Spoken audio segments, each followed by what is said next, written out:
Assalamualaikum warahmatullahi wabarakatuh. Om Swastiastu, Namo Buddhaya, salam kebajikan. Kami dari kelompok 9, perkenalkan nama saya Muhammad Ismail Nama, NIM 0221. Perkenalkan nama saya Amanda Nurisa dengan A02209. Nama saya Hana Kasih Pangkap dengan A022009. Perkenalkan nama saya Windu Darimati dengan NIM A02201. Dan saya Muhammad Gita Lutfilah dengan A022042. Di sini kami akan menjelaskan tentang pengaruh SKS bagi kehidupan mahasiswa.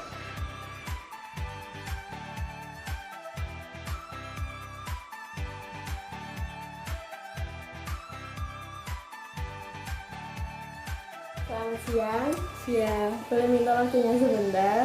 Boleh. Perkenalkan, saya Ramayana Karnisa, mahasiswa aktif dari Akademi Meteorologi dan Instrumentasi. Ingin meminta waktunya sebentar untuk mewawancarai. Sebelumnya, boleh perkenalan dulu. Baik, nama saya Nanda Verenisa Putri. Saya adalah mahasiswa aktif program studi S1 Farmasi dari Universitas Muhammadiyah Magelang. Boleh tanya nggak nih? Menurut Anda, SKS itu apa ya? Oh, SKS itu sistem kebus malam ya. Jadi sistem kebus malam itu biasanya strategi yang digunakan oleh kebanyakan mahasiswa untuk mengerjakan kayak mengumpulkan tugas atau target besok mau belajar yang digunakan dalam waktu yang sangat singkat. Seringkali itu biasanya digunain satu hari atau satu malam sebelum tugasnya besok dikumpulkan atau ujiannya besok dilaksanakan. Gitu. Anda sendiri pakai sistem kebus malam nggak nih? Saya sendiri sih kadang-kadang memakai ya. Kira-kira penyebabnya apa ya? Ya biasanya tuh kayak sering menunda-nunda pekerjaan, terus kegiatannya yang banyak yang mengharuskan kita harus SKS ya. Hal ini juga biasanya karena kurangnya perencanaan belajar yang efektif ya. Jadi saya terkadang memakai sistem kebus malam ini. Terus kalau dampaknya sendiri berpengaruh nggak pada diri Anda? Menurut saya sih juga sangat berdampak ya. Kayak sering kelelahan, kurang tidur karena mungkin jam tidurnya jadi kepotong ya. Terus sehingga saya tuh di kelas menjadi kurang fokus mengikuti pelajaran. Dan sistem kebus malam ini menyebabkan ketergantungan ya, sehingga belajarnya kurang efektif. Kira-kira SKS sendiri itu dampak bagi kesehatannya apa ya? Jadi dampak yang mungkin dirasakan banyak orang itu seperti gangguan tidur ya. Karena kan manusia normal itu butuh waktu tidur yang paling baik itu 8 jam ya. Jika kita menggunakan sistem SKS ini, kemungkinan kita tidur hanya 3-4 jam aja. Nah, hal itu bisa menyebabkan penurunan konsentrasi, terus kekebalan tubuhnya yang menurun, sehingga mudah lelah. Mungkin kita juga lebih gampang terserang penyakit gitu. Gitu ya. Iya. Kalau dampak SKS sendiri bagi prestasi Anda kira-kira apa ya? Dampak SKS buat prestasi itu seperti kinerja belajar yang menurun, karena jika kita menggunakan SKS, kita bakal mengalami gangguan tidur, sehingga tidur kita kan cuma 3-4 jam. Nah itu nanti kita mengalami kayak penurunan konsentrasi ya. Jadi di kelas kita nggak bakal fokus ketika dosen menjelaskan gitu. Terus yang kedua, kita bakal mengalami kayak kehilangan waktu belajar yang efektif, sehingga kita tidak memiliki waktu yang cukup untuk mencari sumber belajar yang lebih. Yang ketiga, kita bakal ketergantungan dengan sistem SKS ini. Dan yang terakhir, minat belajar menurun juga. Dampaknya cukup berpengaruh juga ya. Tapi kan IPK Anda sendiri terbilang bagus. Kira-kira gimana ya tipsnya biar menghindari SKS itu sendiri? Kalau tips dari saya itu kita tuh membuat jadwal belajar yang teratur, terus mencari cara belajar sesuai dengan diri kita, dimana kita tuh bisa belajar dengan cara efektif, terus menghindari menunda-nunda pekerjaan, terus menghindari juga hal-hal yang bisa mengganggu konsentrasi kita buat belajar, terus membuat target belajar, dan yang penting itu istirahat yang cukup. Baik, terima kasih atas waktunya sudah mau meluangkan waktu untuk wawancara bersama saya. Sama-sama. Semoga wawancara tadi bermanfaat untuk yang masih SKS itu sendiri ya. Terima kasih. Sama-sama. Perkenalkan, nama saya Hana Pasya Sepangkar dengan NIM A022009 Akademi Meteorologi dan Instrumentasi dengan rekan saya Caroline Gabriela Pakmahan dari Fakultas Hukum Universitas Indonesia. Caroline sendiri aktif dalam organisasi kampus, tidak hanya itu, menjadi ketua panitia dalam setiap acara dan ikut serta dalam lomba antar kampus. Nah, pastinya menjadi mahasiswa seperti Caroline itu sangat sibuk ya. Boleh dijelaskan bagaimana Anda membagi waktu dalam kesibukan? Mungkin kalau terkait membagi waktu sendiri, tentu sangat padat, yang dimana kayak sehabis pulang kampus itu dia bukannya berleha-leha, tapi malah kayak ada rapat, selain itu ada tugas, bahkan ada kayak walaupun dalam kepanitiaan itu kita hanya berperan sebagai ketua, tetap aja kita punya beberapa tupoksi yang harus kita jalankan, dan yang mana secara nggak langsung itu karena padatnya kegiatan dalam satu hari, yang dimana dalam setengah hari kita udah kuliah, habis itu kita ada rapat, habis itu kita mengisikan waktu juga untuk memantau berbagai kegiatan kita, dan juga selain itu kita juga mengisikan waktu untuk mengerjakan tugas. Pasti dalam kayak menghadapi ujian itu selalu terkendala dalam masa persiapannya lah gitu. Dan dimana terkadang bukan terkadang, bahkan hampir di seluruh waktu, di setiap waktu ujian itu memaksa kita untuk melaksanakan SKS atau sistem kebut semalam setiap kita ingin ujian, yang dimana hal itu disebabkan karena emang padatnya waktu yang telah kita sisihkan tadi, dan apabila kita menyicil pada hari-hari sebelum ujian itu tidak sempat karena udah keburu habis waktunya, sehingga selalu memaksa aku ataupun beberapa teman lain yang juga ikut turut aktif dalam berbagai kegiatan selalu menggunakan sistem kebut semalam dalam menghadapi ujian. Nah, menggunakan sistem kebut semalam atau sering disebut dengan SKS. Tentunya kamu merasakan dan sebelumnya tahu bagaimana pengaruh dalam jangka pendek maupun jangka panjang di kemudian hari nantinya. Itu boleh kamu ceritakan bagaimana apa yang kamu rasakan dan bagaimana kamu menanggapinya? Kalau untuk dampak jangka pendeknya tuh biasa lebih sering tuh kayak kita jadi enggak tidur, dan di saat kita menjalani hari-hari tuh pasti jadi lesu, badan kurang enak badan, terus kayak stamina juga kurang, terus tapi efisiennya tuh apa ya, hanya dalam segi kita menghadapi ujiannya aja. Sehingga itu dampak untuk jangka panjangnya tuh tentu kayak enggak baik sama sekali, karena dari apa yang kita pelajari saat SKS itu nyatanya sama sekali enggak ada yang masuk dalam kepala dan selalu lupa gitu. Nah, kalaupun kita ingat berarti hal itu udah diulang secara terus-menerus. Tapi kalau ditanya terkait dampak jangka pendeknya adalah bisa merusak kesehatan, terutama pasti jadi rentan meriang, rentan flu. Selain itu kayak fokus juga menjadi kurang. Dan kalau terkait dampak jangka panjangnya adalah materi yang kita pelajari selama kita SKS itu emang kita bisa kuasain dalam waktu semalam, tapi untuk di kedepannya kita bakal lupa. Ada kemungkinan untuk kita salah kaprah, salah pengertian karena kita nggak ingat secara jelas gitu. Nah, jika dikaitkan dengan falsafah Pancasila sendiri, bagaimana menurut kamu, apakah berpengaruh atau tidak? Menurut aku kalau misalnya dikaitkan sama falsafah Pancasila tentu itu berpengaruh kepada ini kemanusiaan yang adil dan beradab, karena itu kan termasuk dari bagian HAM, yang dimana itu kan bagian dari konstitusi kita juga, yang dimana salah satu bagian dari hak kita sebagai manusia itu adalah mendapatkan kehidupan yang tenang gitu, terjamin. Dan sedangkan apabila kita menjalankan sistem SKS ini dalam kehidupan kita sehari-hari, tentu tuh kayak nggak ada ketenangan dalam hidup kita, karena kita selalu merasa kayak aduh kurang, ini waktunya belum cukup, aduh ini gimana mau ujian, dan bahkan setelah ujian pun kita nggak bisa menghasilkan hasil yang maksimal karena bakal selalu dihantui rasa aduh ini tadi nggak tepat jawabannya, aku salah. Nah, yang itu tuh nilai-nilai seperti rasa ketidaktenangan itu bisa kita kaitkan kepada nilai-nilai Pancasila, yaitu kemanusiaan yang adil dan beradab, yang mana kita bisa kaitkan lagi kepada Undang-Undang 1945 kita, yang dimana nyatanya HAM itu harusnya menjamin kita untuk hidup tenang. Dan di saat kita menerapkan SKS ini tuh sama sekali nggak ada ketenangan dalam hidup kita, baik kita setelah menjalani ujiannya ataupun sebelum menjalani ujian tersebut. Itu sih kurang lebih. Oke. Baik, terima kasih Caroline untuk waktu dan kesempatan yang diberikan bagi saya untuk mewawancarai kamu sebagai perlengkapan tugas ujian UTS saya semester ini. Terima kasih, Lin. Sama-sama.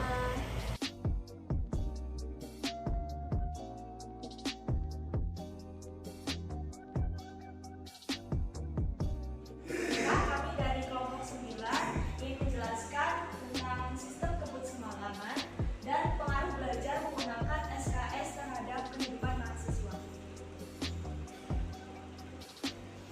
Apa itu sistem kebut semalam? Jadi, sistem kebut semalam merupakan sistem yang dilakukan di mana mahasiswa itu belajar dalam satu hari satu malam untuk besoknya dilaksanakan ujian ataupun untuk mengumpulkan suatu tugas. Nah, sistem SKS ini seringkali dilakukan oleh mahasiswa.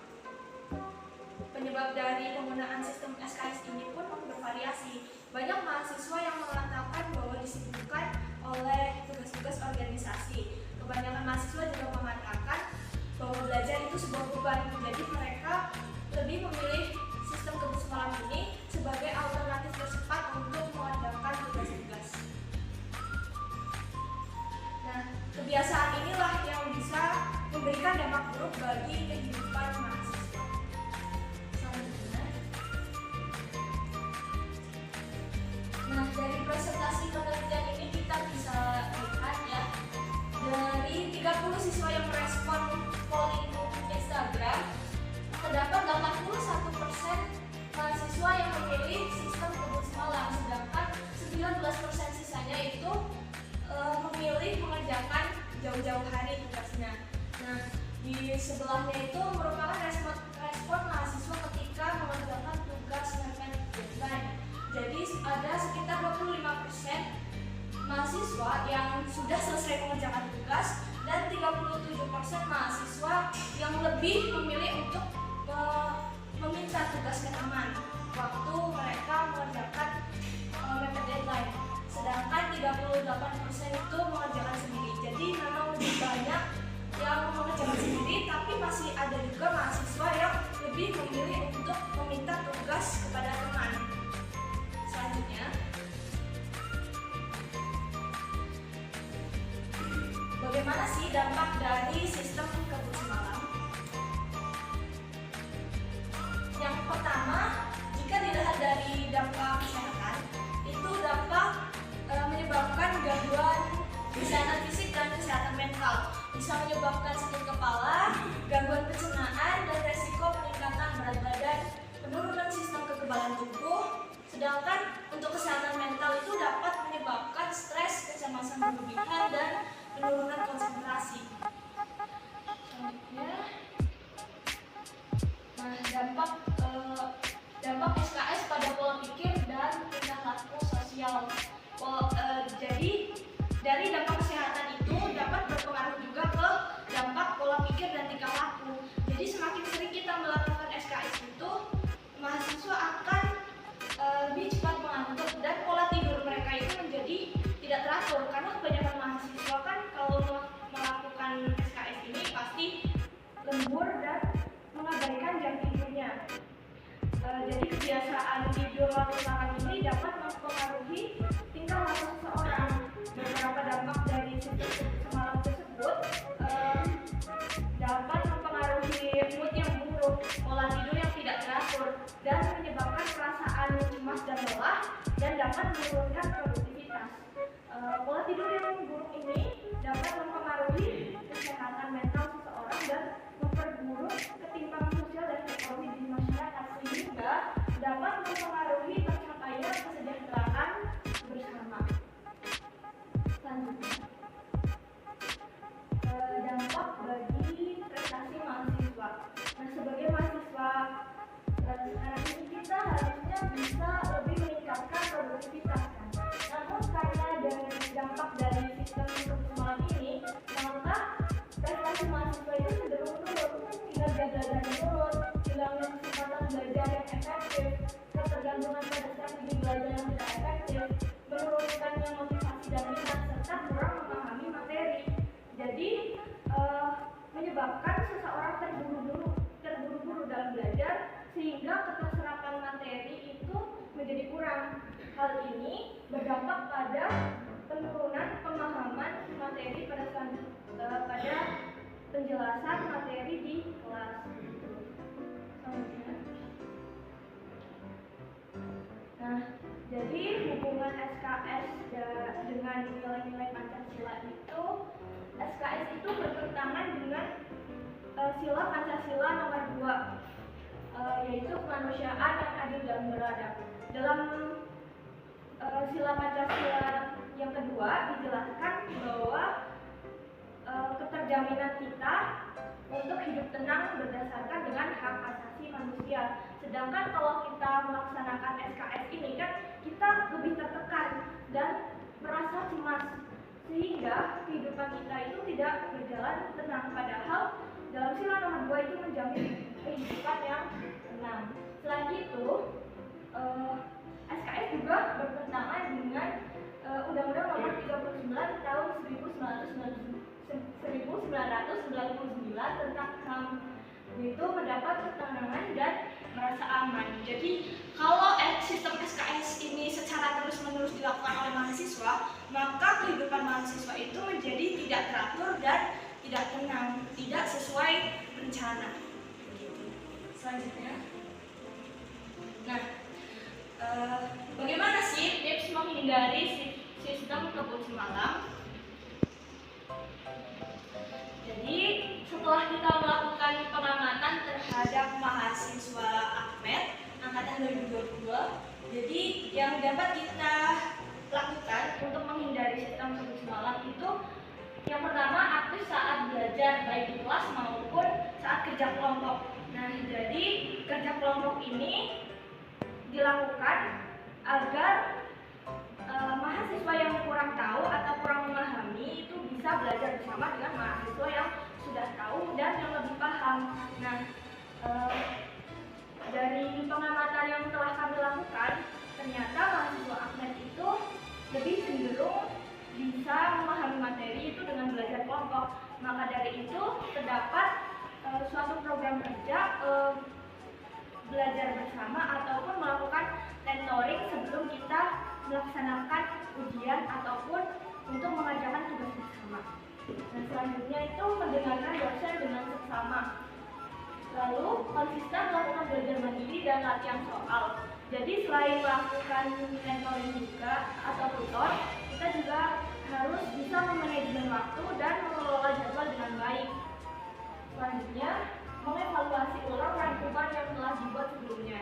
Jadi setelah dijelaskan oleh dosen materi-materi apa saja yang harus kita pelajari, maka selesainya pulang ke rumah, mahasiswa diharuskan untuk mempelajari kembali materi yang telah diajarkan, sehingga pemahamannya akan lebih efektif dan bisa untuk memahami materi yang akan disampaikan pada pertemuan selanjutnya. Baiklah, sekian presentasi dari kelompok 9. Semoga tips-tips yang telah kami sampaikan bisa menjadi sebuah alternatif pemecahan masalah bagi kalangan mahasiswa yang kesulitan untuk menghindari sistem kebut semalam. Terima kasih. Assalamualaikum warahmatullahi wabarakatuh.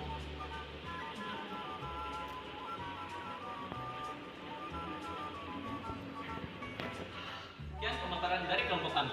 Kurang lebih kami mohon maaf. Kami akhiri dengan Wassalamualaikum warahmatullahi wabarakatuh.